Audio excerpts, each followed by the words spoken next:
بسم الله الرحمن الرحيم. الحمد لله رب العالمين. اللهم صل وسلم وبارك على محمد وعلى آل محمد. اللهم انفعنا بما علمتنا وعلمنا ما ينفعنا وزدنا علما وبارك لنا في علمنا وارزقنا الإخلاص في القول والعمل كاملا وعلما نافعا لا ينسى وتوفيقا دائما وصحة ويقينا وعافية. اللهم افتح لنا كل خير ويسر لنا كل أمور. اللهم انصر المجاهدين وارحم المستضعفين ودمر أعداء الدين واطمس على أموالهم آمين يا رب العالمين. Alhamdulillah kaum muslimin rahimani wa rahimakumullah. Kita lanjutkan pengajian tafsir Quran sehari sehalaman, dan kita sudah sampai pada halaman 362 pada surat Al-Furqan ayat 21 sampai 32. A'udzu billahi as-sami'il 'alim minasy syaithanir rajim min hamzihi wa nafthihi wa nafthihi. وقال الذين لا يرجون لقاءنا لولا أنزل علينا الملائكة أو نرى ربنا لقد استكبروا في أنفسهم وعتوا عتوا كبيرا يوم يرون الملائكة لا بشرى يومئذ للمجرمين ويقولون حجرا محجورا وقدمنا إلى ما عملوا من عمل فجعلناه هباء منثورا أصحاب الجنة يومئذ خير مستقرا وأحسن مقيلا ويوم تشقق السماء بالغمام وننزل الملائكة تنزيلا الملك يومئذ الحق للرحمن وكان يوما على الكافرين عسيرا ويوم يعض الظالم على يديه يقول يا ليتني اتخذت مع الرسول سبيلا يا ويلتى ليتني لم أتخذ فلانا خليلا لقد أضلني عن الذكر بعد إذ جاءني وكان الشيطان للإنسان خذولا وقال الرسول يا رب إن قومي اتخذوا هذا القرآن مهجورا وكذلك جعلنا لكل نبي عدوا من المجرمين وكفى بربك هاديا ونصيرا وقال الذين كفروا لولا نزل عليه القرآن جملة واحدة كذلك لنثبت به فؤادك ورتلناه ترتيلا. Alhamdulillah Rabbil Alamin. Allahumma arhamna bil Qur'ani amin. Pada ayat-ayat yang kita baca ini ada beberapa kata yang bisa dibaca dengan dua bacaan. Yang pertama pada ayat yang ke-25 ya, tasyaqqaqu, ini shinnya boleh ditasydid menjadi tasyaqqaqu. Kemudian nuzilal malaikatu boleh dibaca nunzilul malaikata tanzila. Kemudian ayat 27 ya laitani, ini yaknya boleh di fathah ya laitaniya. Kemudian ittakhaltu, dzalnya boleh idgham ittakhattu. Kemudian ayat 29 irjaa, ini boleh idgham ijjaa. Kemudian ayat 30 inna qaumi, yaknya boleh di fathah qaumiyya. Kemudian Al-Quran boleh dibaca Al-Quran sebagaimana biasanya, dan ini terulang dua kali pada ayat 32. Kemudian ayat 31 nabiyyin, ini boleh dibaca nabiin sebagaimana biasanya. Dan ini semua adalah qiraah mutawatirah yang sumbernya dari Sayyidina Rasulullah sallallahu alaihi wasallam. Adapun tafsir ringkasnya, Allah mengatakan pada surat Al-Furqan ayat 21, waqala, dan berkata alladzina, orang-orang yang la yarjuna, mereka tidak berharap liqa'ana, berjumpa dengan kami, dengan Allah di akhirat. Mereka mengatakan laula, kenapakah tidak unzila, diturunkan alaina, kepada kami al malaikah, para malaikat, atau nara rabbana, kami melihat Tuhan kami, yaitu Allah Subhanahu wa taala, pemelihara kami. Allah jawab, laqad istakbaru, sungguh-sungguh mereka telah sombong, fi anfusihim, pada diri mereka, wa atau, dan mereka melampaui batas, utuwan kabira, dengan melampaui batas yang besar. Kaum muslimin rahimani wa rahimakumullah, ayat ini menunjukkan bahwa orang-orang kafir tidak mempercayai Nabi Muhammad sallallahu alaihi wasallam sebagai nabi, dan mereka tidak mempercayai bahwa ada Allah.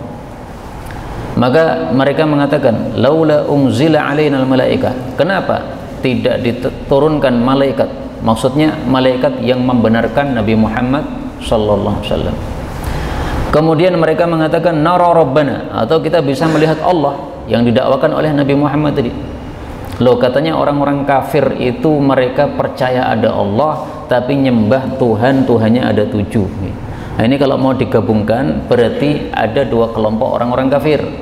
Ada kelompok orang kafir yang mereka itu percaya ada Allah, meskipun mereka tidak melihat, tapi maunya nyembah Tuhan 7.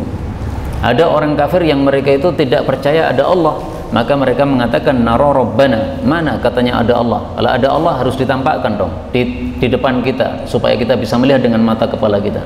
Memang orang-orang kafir itu mereka beraneka ragam. Ada yang mereka percaya ada Allah tapi syirik, ada yang tidak percaya kepada Allah Subhanahu wa taala sama sekali. Kita ambil beberapa faedah dari ayat ini. Faedah yang pertama, dalam ayat ini disebutkan alladzina la yarjuna liqa'ana, orang-orang yang tidak berharap berjumpa dengan Allah. Maksudnya tidak percaya akan ada kebangkitan setelah kematian.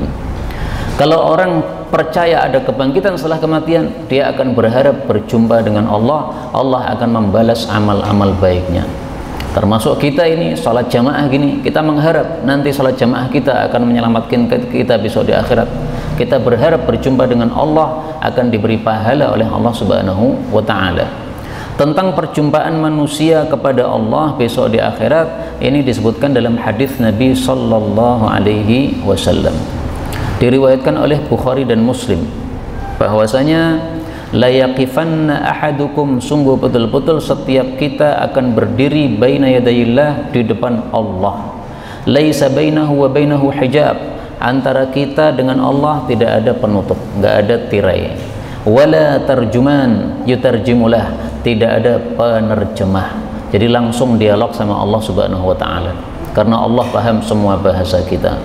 Kemudian Allah betul-betul akan berkata, bukankah sudah saya kasih harta? Kita jawab iya. Bukankah saya sudah utus Rasul? Kita jawab iya.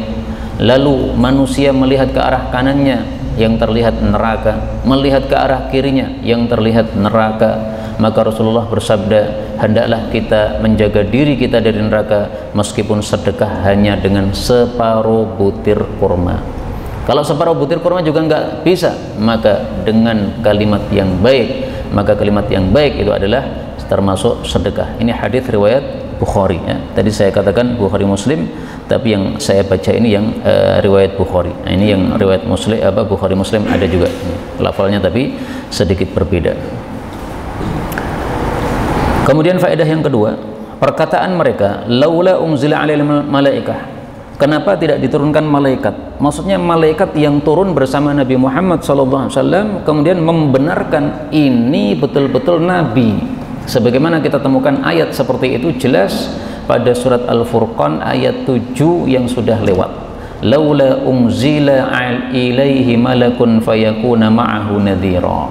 Kenapa tidak ada malaikat turun bersama Muhammad sehingga menjadi pengancam bersama dia? Kemudian yang dimaksud nara rabbana, kami melihat Allah, yaitu dengan mata kepala, dan ini sesuatu yang tidak mungkin. Kenapa? Mata kita ini terhijab sehingga tidak mungkin bisa melihat Allah Subhanahu wa taala. Apa yang menghijabi mata kita dari Allah Subhanahu wa taala? Hijabuhu an-nur. Hijab untuk Allah itu adalah sinar. Seandainya tidak ada sinar ini, maka kita bisa melihat Allah. Tetapi kalau disingkap sinarnya, apa yang terjadi? Kata Nabi, lau kasyafahu, kalau Allah menyingkap sinarnya, la ahraqat subuhati wajhi, sungguh akan membakar keagungan wajah Allah, mantaha ilaihi basaruhu min khalqih, semua yang terlihat oleh Allah Subhanahu wa taala. Jadi enggak mungkin kita melihat Allah, Pak. Makanya orang mengatakan au nara rabbana, kita pengen melihat Allah, ini kurang ajar sekali orang seperti ini ya.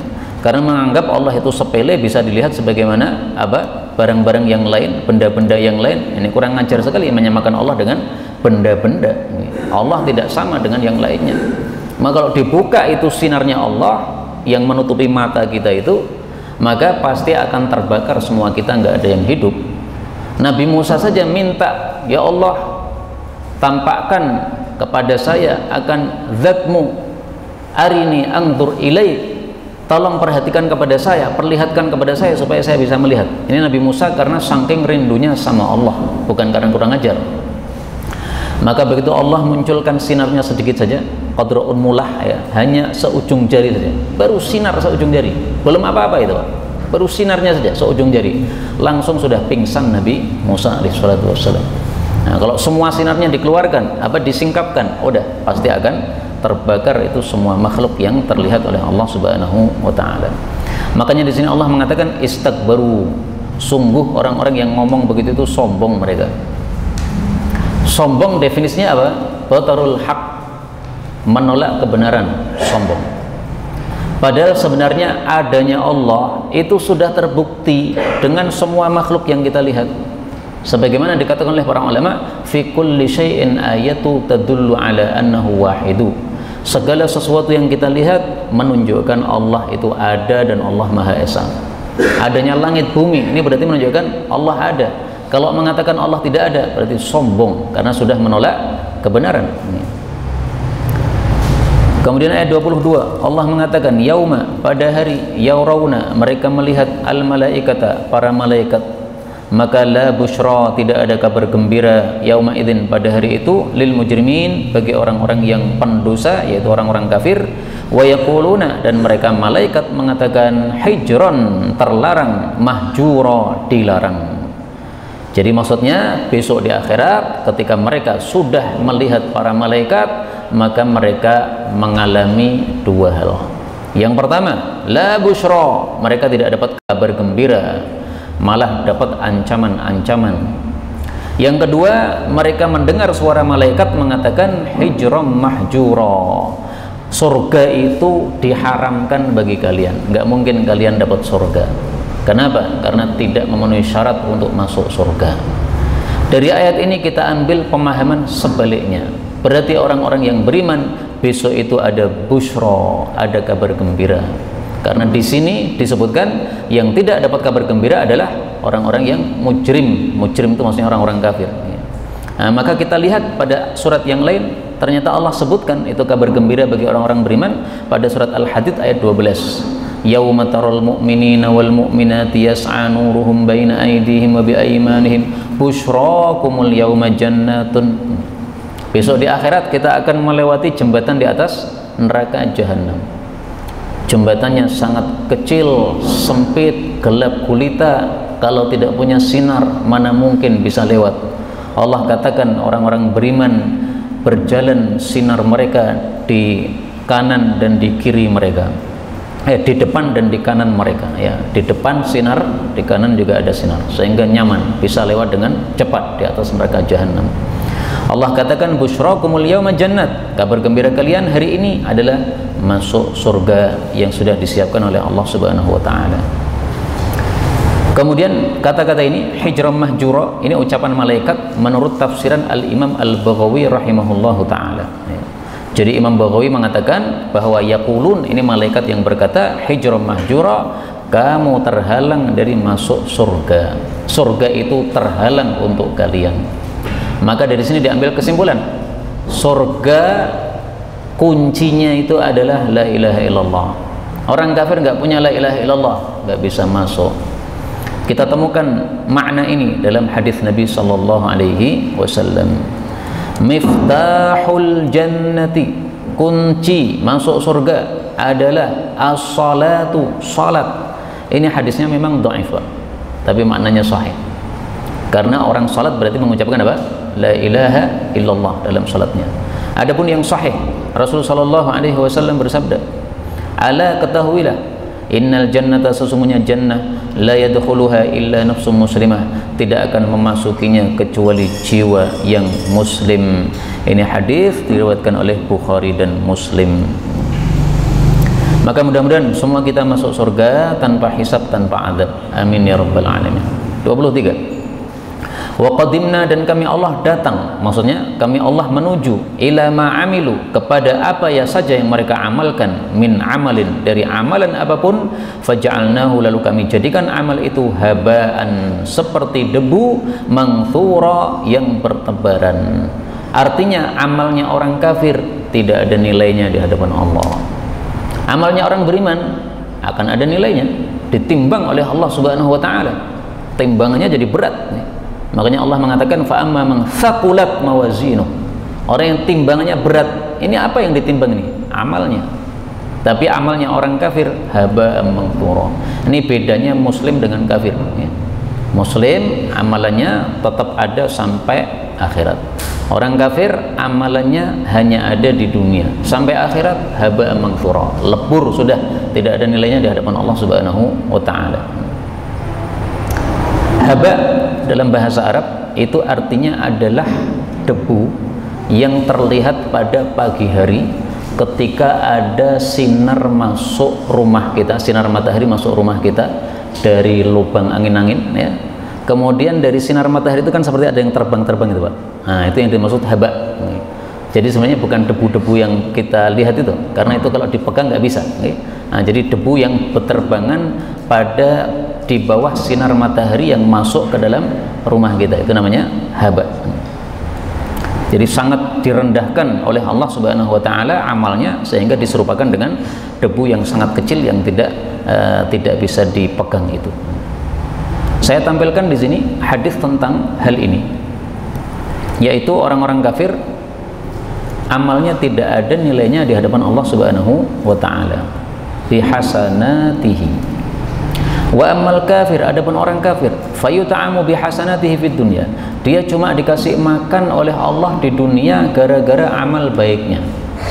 Dia beramal baik kan, berbuat sosial dan sebagainya, ada pahalanya, tapi di dunia dikasih rezeki oleh Allah, dikasih sehat oleh Allah. Hatta idza afdha ila akhirah, kalau sudah sampai ke alam akhirat, lam takul lahu hasanatun yu'ta biha ajran, sudah enggak ada lagi kebaikan yang dikasih pahala oleh Allah. Hadis riwayat Imam Muslim. 24. Ashabul jannati, penghuni-penghuni jannah, yauma idzin, pada hari itu, khairun, lebih baik, mustaqarran, tempat tinggalnya, daripada orang-orang kafir tadi, wa ahsanu, dan paling bagus, maqila, tempat istirahat siangnya. Maqil diambil dari kata-kata qailulah yang artinya istirahat siang. Maqil, tempat istirahat siang. Saya mendengar seorang kiai muda terkenal, semua pasti sudah pernah dengar namanya, kira-kira siapa? Gus Baha, ya, mengatakan bahwa hisab di akhirat sangat cepat, paling-paling 7 jam kalau nggak salah ngomong gitu, ya. Saya waktu mendengar kaget, nemu sekok ngerti 7 jam, orang ngajar tenan, ya. Kok bisa netap-netapkan gitu, ya. Tapi karena beliau orang yang alim, saya nggak berani bantah, Pak, khawatir kualat saya, ya. Saya cari, ya, di mana ini, nggak ketemu-ketemu. Akhirnya sore ini tadi baru ketemu, Pak. Oh, di sini nih, ahsanu maqila, paling bagus tempat istirahat siangnya. Maka oleh Imam Baghawi ditafsirkan, ini bagus tafsirnya Imam Baghawi. Ahlul jannati, penghuni jannah itu, la yamurru bihi yaumal qiyamah, tidaklah mengalami hari kiamat, illa qadrun nahar, kecuali sekedar sesiang, min awwalihi ila waqtil qailah, dari awal siang sampai waktu qailulah. Qailulah jam 12, kemudian mulai pagi jam 5, ya, 6, 7, 8, 9, 10, 11, 12, oh pas 7 jam, oh ini ki mungkin, ya. Nah, ternyata nemu juga, ya. Nah, coba nanti dicek, ya. Nah, beliau ngomongnya kalau nggak salah 7 jam, saya lupa ingat, ya. Nah, sekitar itulah. Nah, maka ini ternyata diambil dari ayat ini, wa ahsanu maqila. Jadi dari awal kejadian kiamat sampai kemudian nanti masuk surga itu seperti dari pagi sampai waktu qailulah. Dasarnya ayat ini wa ahsanu maqila. Kaum muslimin rahimani wa rahimakumullah, ini untuk orang-orang beriman. Untuk orang-orang kafir beda lagi kondisinya. Karena meskipun sama-sama mengalami akhirat tapi kondisinya berbeda. Seperti kuburan ya. Kuburan itu kan bentuknya sama, Pak. Paling-paling berapa sih? Nggak sampai 1 meter kan lubangnya itu kan, paling setengah meter yang yang untuk lahatnya itu ya, atau lebih kecil lagi. Nah, maka itu bagi orang beriman nanti jadi luas. Bagi orang kafir sangat sempit sampai remuk itu tulang-tulangnya. Padahal kuburannya ukurannya sama. Itulah alam barzakh. Nah, alam akhirat itu juga seperti itu. Kondisinya sama, tapi bagi orang beriman rasanya cepat, bagi orang kafir sangat lama. Nah, seperti ini jangan dibayangkan dengan kondisi dunia, orang nyambung. Ini karena alamnya sudah alam berbeda, alam akhirat. Maka ini jangan ditanyakan bagaimana kok bisa seperti itu, kita sendiri juga belum mengalaminya. Yang penting penjelasannya Allah adalah seperti ini. Nah, seperti biasa, setelah Allah bicara tentang orang-orang yang kafir masuk neraka, lalu Allah bicara tentang orang-orang beriman yang masuk surga. Ini supaya timbul dua sifat yang imbang, takut kepada Allah dan mengharap kepada rahmat Allah. Maka sudah sering saya ulang-ulang, ini dua sifat seperti dua sayap burung, harus imbang. Tidak imbang tidak akan bagus amal kita sebagai hamba Allah Subhanahu wa taala. Kemudian di sini Allah mengatakan, oh ya, ini ada ashabul jannah. Semua kata-kata ashabul jannah di dalam Al-Quran itu artinya adalah penghuni surga. Berbeda dengan ashabun nar. Kalau ashabun nar di dalam Al-Quran itu maknanya dua. Semuanya bermakna penghuni neraka kecuali satu ayat, yaitu maknanya adalah penjaga neraka, yaitu malaikat-malaikat. Silahkan nanti dicari ya, di mana itu ashabun nar yang artinya penjaga neraka. Semuanya adalah penghuni neraka selain satu ayat. 25. Wa yauma, dan pada hari tasyaqqaqu, pecahlah as-sama'u, langit itu, bil ghamami, dengan awan. Wa nuzzila, dan diturunkanlah al malaikatu, para malaikat, atau wa numzilul malaikah, dan kami menurunkan malaikat, tanzila, dengan sebenar-benar diturunkan. Ini saya ragu-ragu ya, apakah nunzilu atau nunazzilu, nanti saya cek lagi ya, karena di sini terakhirnya tanzila. Ini secara bahasa mestinya nunazzilu ya, tapi saya lupa ingat nih. Baik, ayat ini menunjukkan bahwa besok pada hari kiamat itu langit ini akan pecah. Setelah langitnya pecah, maka malaikat akan turun. Kondisi seperti ini kita temukan pada ayat yang lain. Allah Subhanahu wa taala mengatakan, wal malaku ala arjaiha wa yahmilu arsya rabbika fawqahum yawma idzin thamaniyah. Pada surat Al-Haqqah ayat 16-17. Wang syaqqatis sama, langit pecah, fahiya yawma idzi wahiyah, maka langit itu pada hari itu menjadi lemah. Sekarang langit ini kuat sekali, Pak, nggak roboh, padahal tanpa tiang, tapi bisa tegap tanpa roboh sama sekali. Besok di hari kiamat roboh. Wal malaku, dan para malaikat, ala arjaiha, di tepi-tepinya langit, pinggir-pinggirnya langit ya, karena tengahnya sudah roboh semua. Wa yahmilu arsya rabbika, dan memikul singgasana Allah, fauqahum, di atas mereka, yauma idzin, pada hari itu, tsamaniyah, 8 malaikat. Nah, jadi yang mikul singgasana Allah ada 8 malaikat. Ini karena singgasana Allah adalah makhluk yang terbesar, maka perlu dipikul oleh 8 malaikat. Dan kita tahu malaikat itu bentuknya besar-besar sekali, sehingga kita nggak bisa membayangkan bagaimana besarnya singgasana Allah Subhanahu wa ta'ala. Kemudian al-ghamam itu adalah awan yang hitam yang tipis, seperti dobabah. Dobabah itu artinya kabut. Pernah lihat kabut, Pak? Jadi kan seperti asap itu. Nah, itu namanya ghamam. Maka kalau awan hitam tebal itu bukan disebut ghamam. Ghamam itu adalah awan tipis putih ya, seperti kabut. Kemudian ayat 26. Al-mulku, kerajaan, yauma idzin, pada hari itu, al-haqqu, yang benar, lillahi, lirrahmani, hanya milik Allah Subhanahu wa ta'ala. Wa kana, dan adalah itu, yauman, satu hari, alal kafirin, bagi orang-orang kafir, asira, yang susah atau yang berat. Maksud ayat ini adalah pada hari kiamat nanti kerajaan semuanya hanya dikuasai oleh Allah Subhanahu wa taala. Kalau sekarang ini yang merajai di dunia ini banyak apa? Di Indonesia ini yang merajai Pak Jokowi. Nah, di negara Arab siapa lagi yang merajai? Setiap negara ada raja-rajanya kecil-kecil. Tapi besok di akhirat semua raja hilang semua.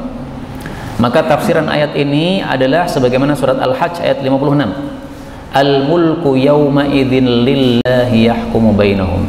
Kerajaan pada hari itu hanya milik Allah. Allah yang akan memberikan keputusan hukum di antara semua manusia. Kalau sekarang yang ngasih keputusan hukum ya setiap negara presidennya masing-masing. Tapi besok di akhirat nggak ada yang menetapkan hukum selain satu saja, Allah Subhanahu wa taala. Itu tafsiran ayat ini, yaitu surat Al-Hajj ayat 56. Ada hadis yang sahih menunjukkan hal ini juga, yaitu sabda Nabi sallallahu alaihi wasallam. Rasulullah bersabda, "Yaqbidullahu al-ardha yaumal qiyamah." Allah akan menggenggam besok pada hari kiamat bumi ini dengan tangannya Allah. Tangannya bagaimana? Jangan ditanyakan, kita nggak pernah melihat. Yang penting manusia tidak seperti Allah, sehingga ketika saya mengatakan begini bukan berarti tangannya Allah kayak gini, enggak, sama sekali tidak.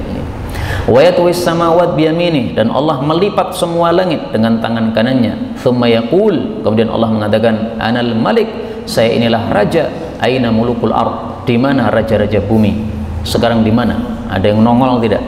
Sama sekali tidak ada yang nongol, karena mereka semuanya menjadi makhluk-makhluk yang hina di hadapan Allah Subhanahu wa taala. Semuanya telanjang dikumpulkan pada padang mahsyar. Kemudian dalam ayat ini Allah mengatakan hari kiamat itu adalah hari bagi orang-orang kafir susah. Berarti kalau kita ambil pemahaman sebaliknya, bagi orang-orang beriman mudah. Maka supaya kita besok mengalami kemudahan di hari kiamat, Rasulullah sudah kasih caranya. Rasulullah sallallahu alaihi wasallam bersabda, innal qabr, sesungguhnya kuburan itu adalah awal fase akhirat. Kalau dikuburnya selamat, maka setelahnya lebih mudah. Tapi kalau tidak selamat, maka setelahnya lebih susah. Hadis riwayat Tirmidzi. Jadi kita harus siapkan untuk kuburan, Pak. Kuburan itu pertanyaannya cuma 3. Man rabbuka, siapa pemeliharamu? Man nabiyuka, siapa nabimu? Kemudian madinuka, apa agamamu? Kalau tidak nyembah Allah, mana mungkin bisa jawab? Kalau tidak ikuti sunnah Nabi SAW, mana mungkin bisa jawab? Kalau tidak mengamalkan agamanya Allah, cuma Islam KTP saja tapi tidak diamalkan, mana mungkin bisa jawab 3 pertanyaan ini? Nah, maka intinya mari kita siapkan dengan mengamalkan 3 ini supaya kita bisa menjawab besok di kuburan. Nah, kalau sudah bisa menjawab di kuburan berarti setelahnya lebih mudah lagi. 27. Wa yauma, dan pada hari ya'addu, menggigit adz-zalim, orang yang zalim, maksudnya orang kafir, ala yadaihi, pada kedua jarinya, kedua tangannya ya. Kedua tangannya maksudnya dia gigit jari, kalau bahasa kita gigit jari. Yaqulu, dia mengatakan, ya laitani, wahai alangkah inginnya saya, ittakhaltu, saya mengambil ma'ar rasuli, bersama Rasul Nabi Muhammad sallallahu alaihi wasallam, sabila, akan jalan. Yang dimaksud menggigit jari, atau kalau bahasa Arab itu menggigit tangan, itu maksudnya menyesal. Jadi istilah gigit jari artinya apa? Nyesel, nggak dapat apa-apa. Ini ayat ada sababun nuzulnya. Ada seorang tokoh kafir namanya Ubay bin Khalaf. Dia ingin datang ke majelis Nabi mendengarkan ceramah Nabi. Maka tokoh lainnya, temannya namanya Uqbah bin Abi Mu'aid, kemudian melarang, hei Ubay, jangan duduk di samping Muhammad. Ngapain? Muhammad orang gila kok didengarkan ucapannya. Akhirnya dia tidak jadi hadir di majelis Nabi, kemudian pergi. Nah, besok di hari kiamat ini si zalim ini, si kafir ini, yaitu Ubay bin Khalaf, akan gigit jari nyesel kenapa dulu tidak jadi hadir di majelis Nabi Muhammad sallallahu alaihi wasallam. Karena orang-orang itu kalau hadir di majelis Nabi mendengar ayat Quran itu bisa langsung roboh hatinya, Pak, langsung iman. Seperti yang kemarin saya ceritakan, Sayyidina Umar bin Khattab itu awalnya pengen membunuh Nabi, sudah siapkan pedang, begitu mendengar ayat langsung roboh hatinya, jadi beriman. Nah, makanya dia menyesal kenapa tidak jadi majelis bersama Rasul sallallahu alaihi wasallam. Nah, ini meskipun sababun nuzulnya seperti itu, tetapi ini berlaku untuk semua orang kafir. Semua orang kafir nanti akan gigit jari, akan menyesal kenapa tidak ngambil jalan bersama Nabi Muhammad SAW, yaitu jalannya adalah ajaran Islam. Nah, dari ayat ini kita bisa ambil pelajaran, berarti kalau kita ingin selamat, mari ambil jalan bersama Rasulullah SAW. Dengan kata lain, mari pelajari sabda-sabda Nabi SAW. Kalau tidak pelajari sabda Nabi, kita tidak akan tahu bagaimana jalan Nabi sallallahu alaihi wasallam. 28. Ya wailata, alangkah celaka, laitani, alangkah ilingnya saya, lam attakhidh fulanan, saya tidak menjadikan si fulan khalila sebagai teman atau sebagai kekasih. Nah, berarti fulannya yang dimaksud di sini adalah Uqbah bin Abi Mu'id tadi. Karena ada Ubay bin Khalaf, ini tokoh kafir yang ingin mendengar sabda Nabi, tapi dicegah oleh Uqbah bin Abi Mu'aid yang juga kafir. Laqad sungguh-sungguh adallani, dia telah menyesatkan saya, anid dzikri, dari peringatan maksudnya Al-Quran, ba'da idh, setelah ja'ani, peringatan itu datang kepada saya. Wa kana syaitan, dan adalah setan itu, lil insani, bagi manusia, khadula, selalu meninggalkan. Jadi setan itu bisanya menyesatkan, tapi kalau sudah sesat, kemudian terjerumus, kemudian hancur, binasa, tersiksa, setannya pergi, nggak mau menyelamatkan. Itu makna dari khadula, membiarkan, tidak mau menyelamatkan. Maka setan yang dimaksud di sini bukan hanya setan-setan jin, itu bukan, Pak. Setan manusia maupun setan jin, semuanya masuk di sini. Karena itu Imam Baghawi mengatakan, kullu, setiap, man sadda an sabilillah, orang yang mencegah dari jalan Allah, fahuwa syaitan, berarti dia adalah setan. Karena di sini yang dimaksud setan adalah adallani anidz dzikr, dia menyesatkan saya dari Al-Quran. Saya pengen dengarkan Quran, dia cegah, akhirnya saya tinggalkan Quran, sehingga saya tersesat dari Al-Quran. Nah, kemudian Allah sebutkan asyaitan, itu adalah setan itu.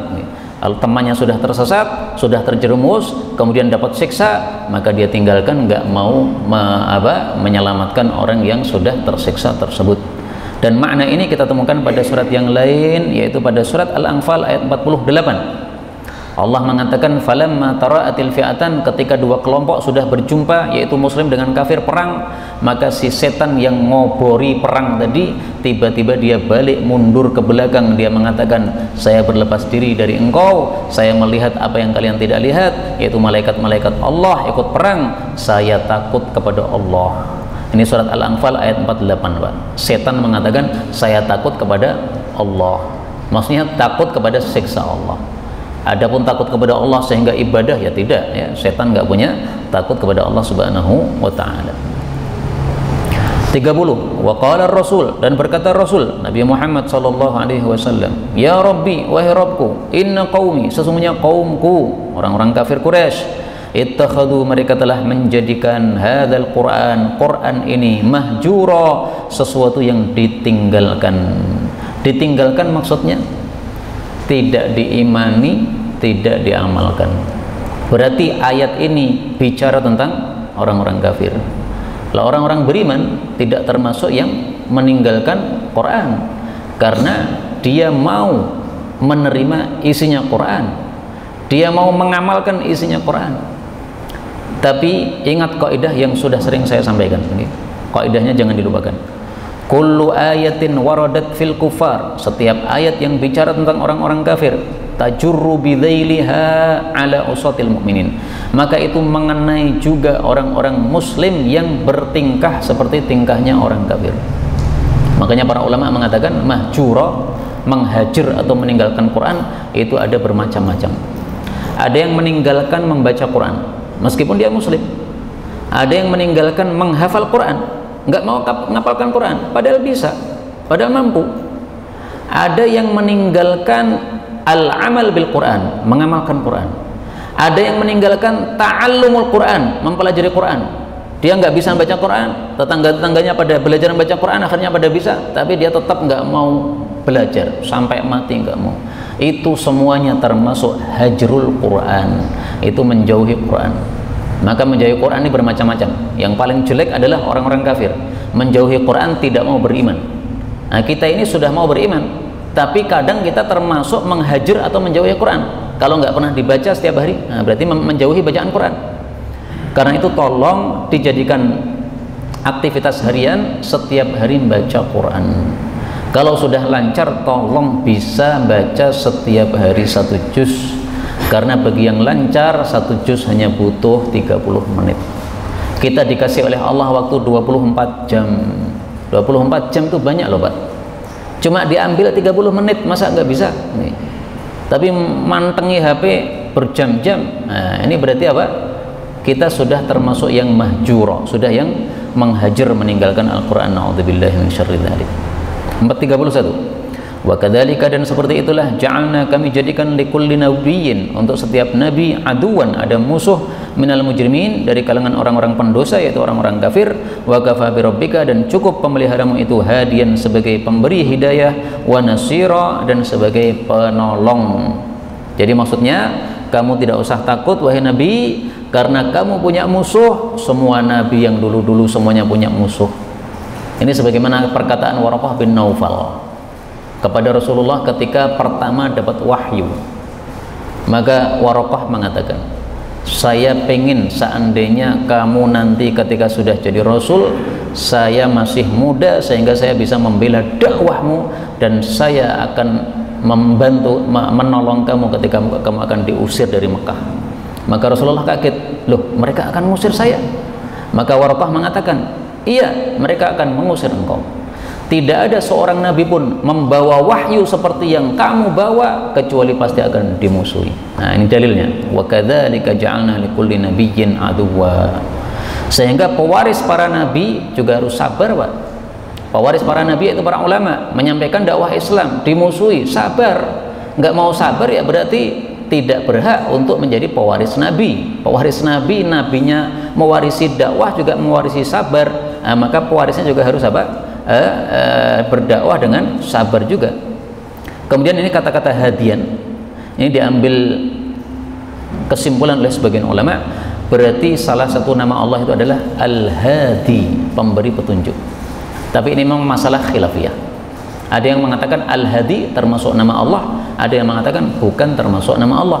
Ini cuma berita saja ya. Allah itu cukup sebagai pemberi hidayah, bukan kok namanya Allah adalah Al-Hadi. Karena itu ya, kalau kita mengikuti pendapat pertama, Al-Hadi nama Allah, silahkan kalau punya anak dikasih nama Abdul Hadi. Tapi kalau mengikuti pendapat yang kedua, Al-Hadi bukan nama Allah, jangan kasih nama Abdul Hadi, kasih nama yang lain saja, Abdullah, Abdul Rahman, Abdul Rahim, yang jelas-jelas nama-nama Allah Subhanahu wa Ta'ala. Ada ulama besar namanya Ibnu Abdil Hadi. Nah, ini berarti pendapatnya mengikuti pendapat yang pertama. 32. Wa qala, dan berkata alladzina kafaru, orang-orang kafir, laula, kenapakah tidak, nuzila alaihi, diturunkan kepada Muhammad, al-Qur'anu, Quran itu, jumlatan wahidatan, langsung sekali kejap, langsung semuanya total 30 juz. Maka Allah jawab, kadzalika, seperti itulah, linutsabbita, supaya kami mengokohkan bihi, dengan Quran itu, fuadaka, hatimu, warattalnahu, dan kami menjelaskan Al-Quran itu, tartila, dengan sebenar-benar penjelasan. Jadi ayat-ayatnya itu jelas, nggak ada yang tidak jelas. Buktinya ayat Quran jelas, orang Jawa seperti kita bisa paham loh Pak. Nah, buktinya saya bisa menjelaskan, panjenengan bisa mendengarkan dan bisa memahami. Berarti gampang, ini sudah dijelaskan oleh Allah dengan sebenar-benar jelas. Kalau Quran ini susah untuk dipaham, maka pasti kita orang-orang Jawa nggak akan paham. Tapi ternyata mudah untuk dipaham ya. Yang penting bisa ada yang menjelaskan, maka insya Allah mudah untuk dipaham. Di sini orang-orang kafir protes, kenapa Quran yang dibawa Muhammad tidak seperti kitab-kitab yang dulu? Taurat itu turun langsung sempurna, Injil turun langsung sempurna, Zabur turun langsung sempurna. Kenapa Quran dikit-dikit? 1 ayat, 1 surat, 5 ayat. Kenapa? Nah, jawabnya ini, linutsabbit, supaya kami mengokohkan hatimu dengan Quran. Apa maksudnya mengokohkan hatimu dengan Quran? Ditafsirkan oleh Imam Baghawi, supaya hatimu ini paham dan hafal. Maka dari sini diambil kesimpulan, untuk mempelajari ilmu itu jangan langsung diambil semua total Pak, karena langsung diambil semua total, hilangnya juga total. Ngapalkan Quran juga begitu, hafalan Quran 1 bulan khatam itu juga langsung hilang, akhir bulan langsung hilang. satu hari setor kepada gurunya 1 juz, sehingga 30 hari 1 bulan sudah khatam. Tapi pada bulan berikutnya, bulan baru, hafalannya juga hilang semua. Paling-paling yang tersisa yang terakhir kemarin disetor, juz 30 yang tersisa. Adapun juz 1 sampai 29 hilang semua. Karena ilmu diambil tidak dengan cara seperti itu. Ilmu diambil dengan sedikit demi sedikit. Sebagaimana kata Imam Zuhri, innama yu'khadul ilmu bil ayyami wal layali. Ilmu itu didapat sedikit demi sedikit. Siang didapat, nanti sore didapat lagi, besok dapat lagi. Seperti itu semuanya. Nah, maka ini supaya Nabi Muhammad SAW mantap pemahamannya terhadap Quran, tidak lupa terhadap Quran, dikasih dikit-dikit oleh Allah Subhanahu wa Ta'ala. Apa dalilnya bahwasanya kitab-kitab dulu itu turunnya langsung sekali kejap? Mari saya tampilkan dalilnya. Ternyata kita temukan dalam satu ayat, yaitu surat An-Nisa ayat 136. Perhatikan ayatnya, karena ini harus kita perhatikan. Ya ayyuhalladzina amanu aminu billahi wa rasulihi wal kitabil ladzi nazzala. Dan kitab Al-Quran yang Allah turunkan kepada Nabi Muhammad SAW, wal kitabil ladzi anzala, dan kitab-kitab terdahulu yang diturunkan oleh Allah kepada nabi-nabi yang sebelumnya. Untuk Quran Allah katakan nazzala, untuk kitab yang dulu Allah katakan anzala, artinya sama-sama turun tapi maknanya beda. Anzala itu langsung turun semuanya, kalau nazzala ada tasydidnya. Tasydid itu adalah lit takfiri wat takriri. Tasydid itu menunjukkan makna banyak dan berulang-ulang. Jadi turunnya itu berulang-ulang, turun sedikit, turun lagi, turun lagi. Nah, ini dalil bahwasanya kitab-kitab yang dulu turunnya langsung, kitab Al-Quran turunnya sedikit demi sedikit. Ini yang dapat kita pelajari. Wallahu a'lam bishawab. Walhamdulillahirabbil alamin.